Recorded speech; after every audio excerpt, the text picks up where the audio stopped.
Агробизнес 2020 бағдарламасы. Бұл елдің агроөнеркәсіптік кешенді дамытудағы 2013-2020 жылдарға арналған жоба. Мақсат еліміздің агроөнеркәсіптік кешені субъектілерінің бәсекеге қабілеттілігін арттыру. Сонымен қатар, жалпы ауыл шаруашылық саласын дамыту. Аталған жоба ауыл шаруашылығындағы кәсіпкерлерге кәсібін дөңгелетуге серпін берді. Маңғыстау өңірінде де агробизнес 2020 бағдарламасы қарқынды жүзеге асып жатыр.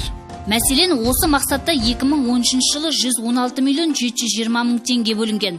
Ал былтыр мемлекет қоржынынан 212 миллион 334 мың теңге қарастырылды. Биыл, яғни 2015 жылға бюджеттен 470 миллион 4 мың теңге бөлінді.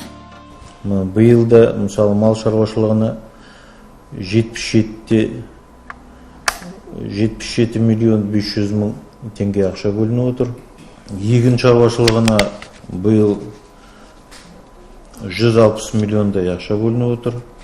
Енді салыстырмалы қарасақ, 2012 жылы біз тек қана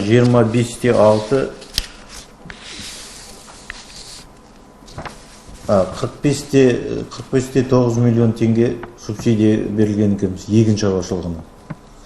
Биыл оның көлемі 160 миллионға көбейіп отыр. Енді солардың нәтижесі шығар. Енді былтырғы 2014-ның қорытындысы бойынша егін шаруашылығында алған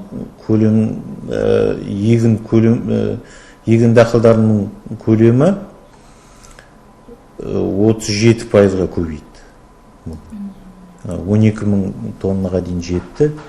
Агробизнес 2020 бағдарламасында жылыжай шаруашылықтарының желісін құру және қолданыстағыларын дамыту жобасы бар.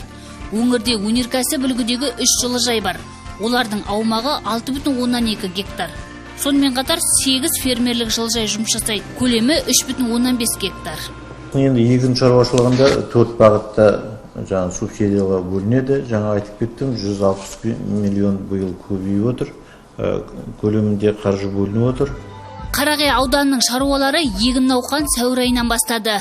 Бірқатар егістік иелері көкөністерді қолдан құнарландырылған топыраққа егіп, қазір сынақ жүргізуде. Төлеген Жалмұратов егіншіліктің қыр-сырын мықтап меңгерген жан. 10 жылдан бері егін егіп, нәсібін көріп келеді. Қала берді, бала шағасы мен немерелерін осы кәсіпке баулып жүр.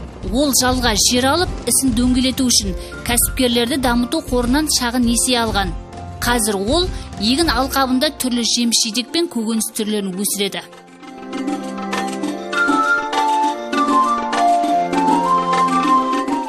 Шаруаның жылыжайдан бөлек ауыл сыртында бірнеше гектар жері бар. Биыл ол 10 гектар жерге қосымша жаңа жылыжай сала бастады. Мұнда қияр, қызанақ, қауын қарбыз егу жоспарланған.